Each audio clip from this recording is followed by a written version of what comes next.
धाम वृंदावन धाम अपार जपे जा राधे राधे वृंदावन धाम अपार जपे जा राधे राधे जपे जा राधे राधे भजे जा राधे राधे जपे जा राधे राधे भजे जा राधे राधे राधे अली बेली अच्छा। राधे अली बेली सरकार जपे जा राधे राधे राधे अलबेली राधे अलबेली जपे जा राधे राधे राधा रानी की वृंदावन धाम की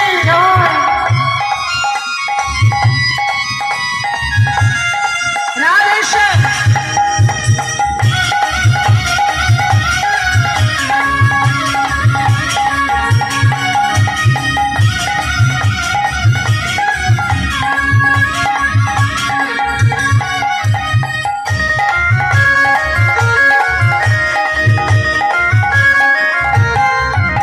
जो राधा राधा गावे वो प्रेम पदार्थ पावे जो राधा राधा गावे यो प्रेम पदार्थ पावे जो राधा राधा गावे जो प्रेम पदार्थ पावे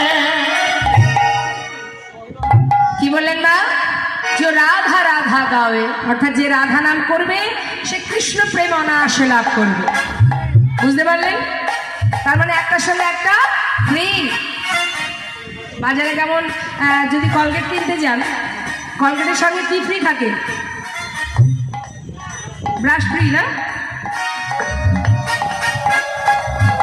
তাহলে আলাদা করে গোবিন্দকে ডাকতে হবে না তুমি যদি ঠিকঠাক রাধার ভজন করতে পারো অনায়াসে রাধার কৃপায় তুমি গোবিন্দ কৃপা লাভ করতে পারবে তাই বৈষ্ণব মহাজন কি বলছেন শোনো শোনো जो राधा राधा गावे वो प्रेम पदार्थ पावे जो राधा राधा गावे जो प्रेम पदार्थ पावे वो को है जाए वो को है जाए मेरा पार जपे जा राधे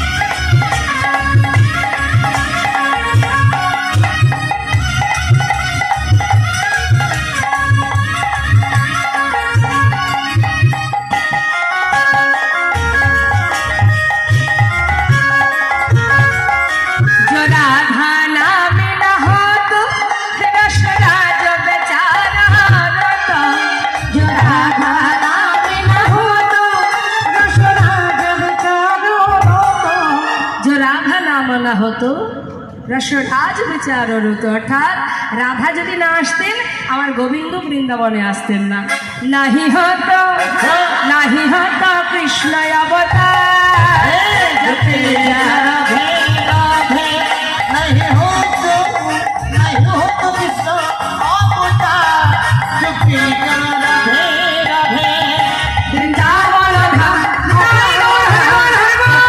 जा राधे राधे भजे जा राधे राधे जपे जा राधे राधे বলিয়ে রাধা রানী কি ব্যাপার আর সবাই হাত তুলছেন না কেন কিংবা ইচ্ছা নেই একটা গান আছে জানেন তো ঘুম পেয়েছে বাড়ি যা ঘুম আসলে বাড়ি চলে যেতে পারেন অসুবিধা নেই হ্যাঁ আর যার যার ঘুম পায়নি সে হাত তুলবেন হ্যাঁ আমি তাহলে এখান থেকে দেখতে পাবো কার কার ঘুম আসেনি বলিয়ে রাধা রানী ও বাবা জেগে আছে সবাই তার মানে অলসতা করছিল কে আর কষ্ট করে তুলবে তার থেকে দরকার নেই দেখবেন আমাদের হরিবাসরে হাত তুলতে গেলে বড্ড কষ্ট হয়।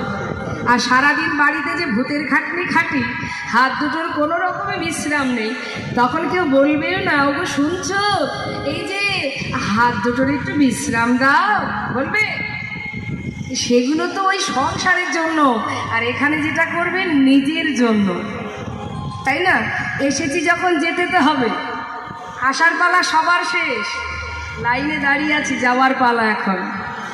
কাকে যে কখন ডাকবে এটাই আমাদের চিন্তার বিষয়, আমরা নিজেরাও জানি না। এখন আছি, একটু পরেও চলে যেতে পারি, কি তাই না মা? কার ভাগ্যে কখন আছে, আবার বয়সেরও বিচার থাকে না। দেখবেন রেশনের দোকানে যদি লাইন দেওয়া হয়, যে কোনো কারণে বা যে কোনো ক্ষেত্রে লাইন দেবেন, হঠাৎ হয়তো ডেকে বসলো, এই মাঝখানে কাউকে ডাকলাই, তুমি আগে এসো, চলে এসো, ডাকে না? হ্যাঁ, এরকম যদি কখনো মাঝখান থেকে ডেকে বসে তাহলে চলে যেতে হবে। তা এখন কথা হচ্ছে, অলসতা করা যাবে না। আমরা হরিবাসরে হাতে তালি দিয়ে যদি হরিনাম করি, তাতে অনেক মঙ্গল মা। ওই যে ঘুমাচ্ছে, ওই ঘুমটা কেটে যাবে। এই যে ঘুমাচ্ছে যারা, ঘুমটা কেটে যাবে, এই একটা উপকার। আর একটা উপকার কি, আমরা হাতে তালি দিয়ে যদি হরিনাম করি, এতে আমাদের শরীরেরও একটা ব্যায়াম হয়ে যাচ্ছে। ওই যে রামদেবজি বলেছে না, হাতে তালি দিয়ে এটা একটা প্রাণায়াম, অর্থাৎ এতে শরীরের একটা রোগ থেকে আমরা মুক্তি পাবো, অনেক রোগ থেকে। আবার জোরে জোরে হাতে তালি দিয়ে যদি হরিনাম করা যায়, তাহলে কি হয়, আমাদের যদি কোনো খারাপ রেখা থাকে সেটা ভালো হয়। হরিনামের মধ্যে তো নামের একটা গুণ আছে না, গেল। আর একটা কি হয়, হরিনাম করলে অনেক কীট পতঙ্গ দূর হয়ে যায়। তো যদি বলেন কীট পতঙ্গ হরিবাসরের কথায়, এখানেও আছে কীট পতঙ্গ, এখানেও আছে। দেখবেন এই কীট পতঙ্গগুলো কেমন, এক বলে দিই শোনো। কেউ এসেছে কীর্তন শুনতে, আবার কেউ এসেছে গল্প করতে, পাড়ার খবরাখবর নিতে। হ্যাঁ, এমনি তো বাড়ি থেকে বেরোতে দেবে না, এই হরিবাসরের নাম করলে স্বামীরা ছেড়ে যায়, যাকে কীর্তন শুনতে যাচ্ছে ছেড়ে দাও ছেড়ে দাও, তাই না? সুযোগ করে দেয়। আর এই সুযোগটা সঠিক কাজে না লাগিয়ে বেঠিক কাজে লাগানো হয়। হ্যাঁ, গ্রামের যদি কোনো চিন্তা কারোর কাছে কিছু ঘটে থাকে, সেই বিষয়ে সঠিক মানে শোনার জন্য সঠিক বিষয়টা, তার জন্য হরিবাসরে অনেকে আসে। এই যেমন ধরুন, আপনি মন দিয়ে কীর্তন শুনছেন, পাশের জন বসেছে, সে তো কীর্তন শুনবেও না, পাশের জনকে শুনতেও দেবে না। হ্যাঁ, এবার সে কী করবে বলুন তো, বারবার আপনাকে বিরক্ত করবে। এই যে ধরুন, এই যে দেখেছেন কীর্তন শুনছেন, এই ধরুন আমি না হয় সেই বিরক্ত ব্যক্তি। হ্যাঁ, ও দিদি, আরে এই দিদি শোন না, শুনলাম নাকি ওই অমুক বাড়ির মেয়ে কার হাত ধরে চলে গেছে। এখন সে যে মন দিয়ে কীর্তন শুনছে, সে হয়তো বললো, আহা চুপ কর না, এসব কথা এখন শোনার সময়, কীর্তন শুনতে এসেছি, কীর্তনটা শুনতে দে। দেখবেন না, তার কিন্তু কীর্তন শোনায় মন নেই তো, সে কিন্তু আপনাকে বারবার জ্বালাবে, কিছুক্ষণ পরে আবার ডাকবে, এই এই দিদি, বলছি পান খাবি নাকি?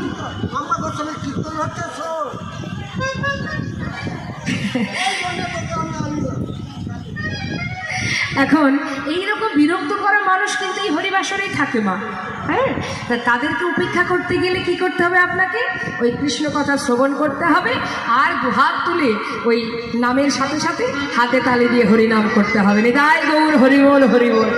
তখন কি হবে বাবা, যে বারবার প্রশ্ন করছিল, সে দেখবে তাই তো এত প্রশ্ন করলাম কোনো উত্তরই দিল না, আমাকে পাত্তাই দিচ্ছে না, কথাই আর বলবো না, পিছন ফিরে ঘুরে বসবে।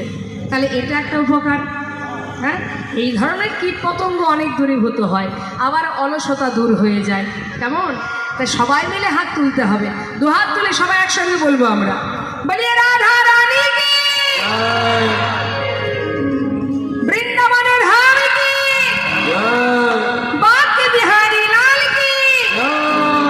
বাহ, রাধে শ্যাম, রাধে রাধে রাধে। মধুময় শ্রীধাম বৃন্দাবন ভগবান যে রাস করেছিলেন, তার অনেকগুলো কারণ ছিল মা। শ্রেষ্ঠ লীলা, ভগবান যত যত লীলা করেছেন, তার মধ্যে এই লীলাকে শ্রেষ্ঠ বলছেন। কেন বলছেন? অন্যান্য লীলায় কিন্তু ভগবান কোনো লীলাতে হেরে যাননি, কিন্তু এই রাসলীলায় তিনি সবার কাছে হার স্বীকার করেছিলেন। হ্যাঁ, তাই জন্য শ্রেষ্ঠ। আর তিনি যে হার স্বীকার করেছিলেন তার কারণ আছে। কারণ তিনি বলেন, কি বলেন প্রভু, আমার হতে আমার নাম বড়, নাম হতে আমার ভক্ত বড়। আমি ভক্তকে মাথায় করে রাখি, আমি ভক্ত চরণের দাস, এ যুগে নয় যুগে যুগে। তাই ভক্তকে তিনি জয়ী করে নিজে পরাজিত হয়েছিলেন এই মধুর রাসলীলাতে। আর এই মধুময় শ্রীধাম বৃন্দাবনে ভগবান রাস করার পিছনে অনেক কারণ। তোমাগো দেখুন, শাস্ত্রী বললেন, উজ্জ্বল নীলমণি গ্রন্থে শ্রীরূপ গোস্বামী পাদ কলম দিলেন, রসানাং সমহ রাস, সকল রসের নির্যাস হলো এই রাস। আগে আমরা যাব সাধন তত্ত্বে, তারপরে যাব সাধ্য তত্ত্বে। সাধন কাকে বলে? কোনো একটি বস্তুকে লাভ করবার চেষ্টাকে বলা হয় সাধন। আর সাধ্য তত্ত্ব, যে প্রাপ্য বস্তু লাভ করবার জন্য আমরা সাধন করি, সেটা হলো সাধ্য তত্ত্ব। তা সাধন করেছিল কারা? বৃন্দাবনের ব্রজঙ্গনাগণ। আর সাধ্য তত্ত্বকে অনাদি আদি গোবিন্দ যুগ যুগ ধরে সাধনা করে তবেই ভগবানকে পেয়েছিলেন। 3 প্রকারের গোপী ছিল রাসমঞ্চে, নিত্য সিদ্ধা, সাধন সিদ্ধা, কৃপা সিদ্ধা। নিত্য সিদ্ধা কারা মা? যারা নিত্য গোবিন্দ সেবা দেন, রাধারানী অষ্টসখী, যারা নিত্য পরিকর। আর সাধন সিদ্ধা কারা? যারা সাধনা করেছিল যুগ যুগ ধরে, তারপরে গোবিন্দকে একটা রাত্রে রজনীতে প্রতিরূপে পেয়েছিলেন। আর কৃপা সিদ্ধা কারা? যারা 1 মাস কাত্যায়নী ব্রত করে গোবিন্দকে প্রতিরূপে পেয়েছিলেন। কার্তিক মাসে যে ব্রত হয় মা, আপনারাও জানেন, আপনারাও করেন। এই কার্তিক মাসের কাত্যায়নী ব্রত, এই ব্রত করেছিলেন সমস্ত ব্রজঙ্গনাগণ। কেন? গোবিন্দকে নিজের করে একটা রজনীতে পাওয়ার জন্য। বর চেয়েছিলেন, ব্রহ্ম মুহূর্তে শয্যা পরিত্যাগ করে যমুনার তীরে বালু রাশি দিয়ে মা কাত্যায়নী মূর্তি তৈরি করে মায়ের কাছে বর চেয়েছিলেন ভগবান কৃষ্ণকে প্রতিরূপে পাওয়ার জন্য। কাত্যায়নী মহামায়ী মহাযোগী নরেশ্বরী নন্দগোপ সুতং দেহে পত্নী মে কুরুতে নামাত্যায়নী মহামায়ী মহাযোগী নরেশ্বরী নন্দগোপ সুতং দেহে পত্নী মে কুরুতে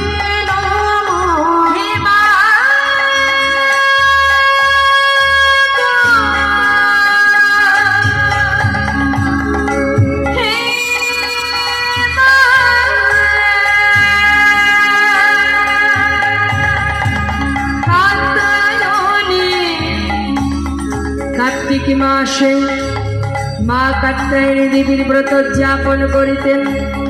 ব্রহ্ম মুহূর্তে আপন আপন শয্যা পরিত্যাগ করি যমুনায় স্নান করিয়া সেই যমুনার তীরে তৈরি করতেন এক দেবী মূর্তি, অষ্টভুজা মা কাত্যায়নী দেবী।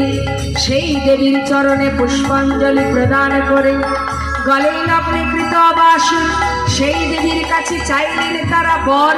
হে মা কাত্যায়নী, হে মা মহামায়ী, হে মা মহাযোগী নদেশ্বরী, তোমার চরণে করি প্রণাম, তুমি আমাদের এই বর দাও, নন্দের নন্দনে কৃষ্ণকে আমরা যেন প্রতিরূপে সেবা করিতে পারি।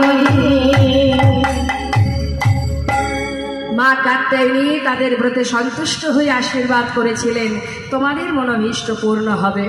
মনের আনন্দে সকল গোপীগণ নিজেদের বস্ত্র তীরে খুলে রেখে জলকেলি করছেন। গোবিন্দ মনে মনে চিন্তা করলেন, তোমরা যখন আমাকে প্রতিরূপে চাও, আমিও একবার পরীক্ষা করে দেখি যে আমার পত্নী হয়ে তোমরা 16 আনা আমার কাছে দান করেছ কিনা। তাই যখনই কিনা মা বস্ত্রগুলো তীরের থেকে তুলে নিয়ে ওই কদম গাছের ডালে ঝুলিয়ে রেখেছে, আর গাছের ডালে বসে বসে সকল গোপী জলকেলি দর্শন করছে, গোপীরা সবাই জলকেলি করতে করতে হঠাৎ দেখছে তীরে একটা বসনও নেই। বসনগুলো গেল কোথায়?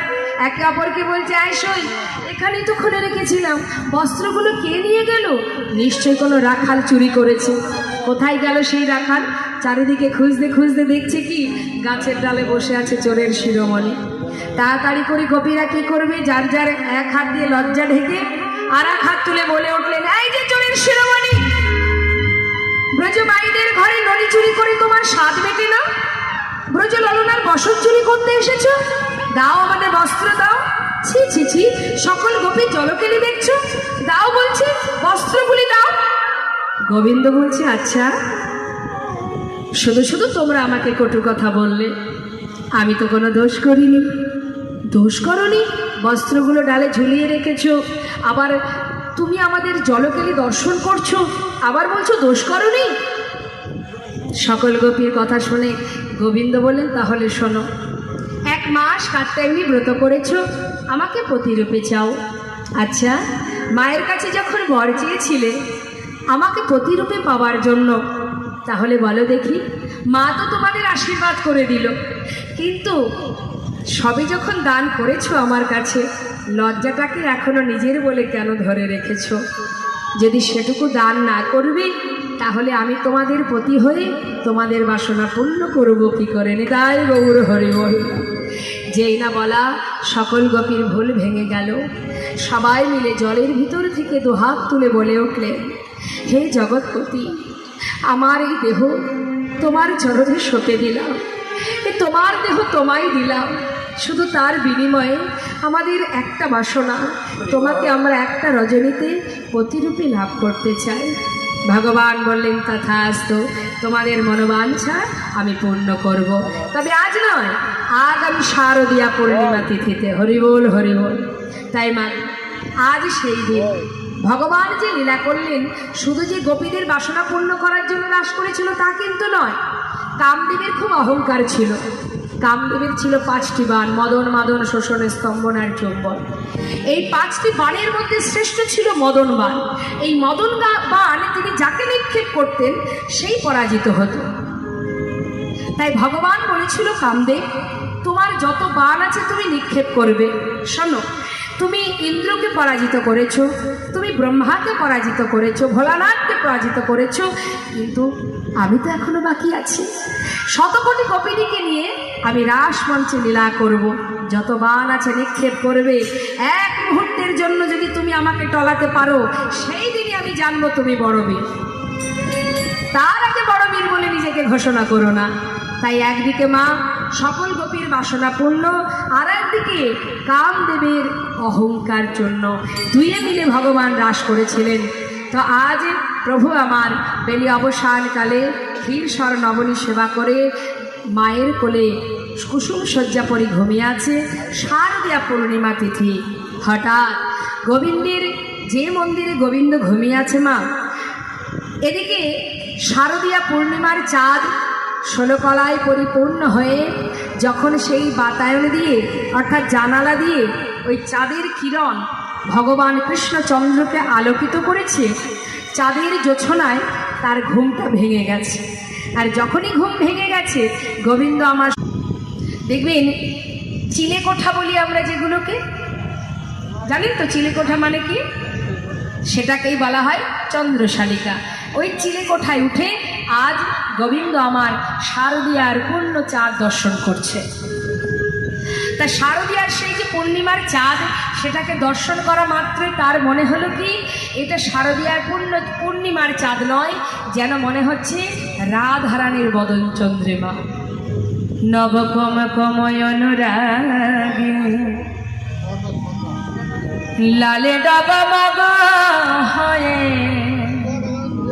শ্রীমতী রাধারানীর বদন চন্দ্রিমার ন্যায় ইঙ্গিতে জানাইছে, হে প্রাণনা, এসো এসো বধূ এই রজনীতে, তুমি আর অমন করে ঘুমায়ে থেকো না।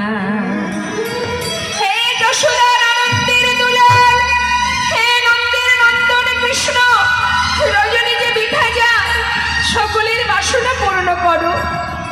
ভগবান শারদীয়া পূর্ণিমার চাঁদকে দর্শন করে পূরবের কথা মনে পড়ে গেল। তাই মা যোগমায়াকে স্মরণ করলেন। ভগবান হবে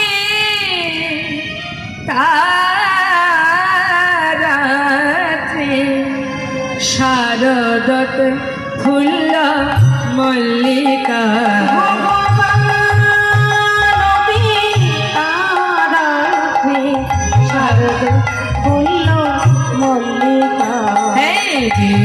সরন্ত মনশ্চক্রে যোগ নয়ন পাশে তবে সরন্ত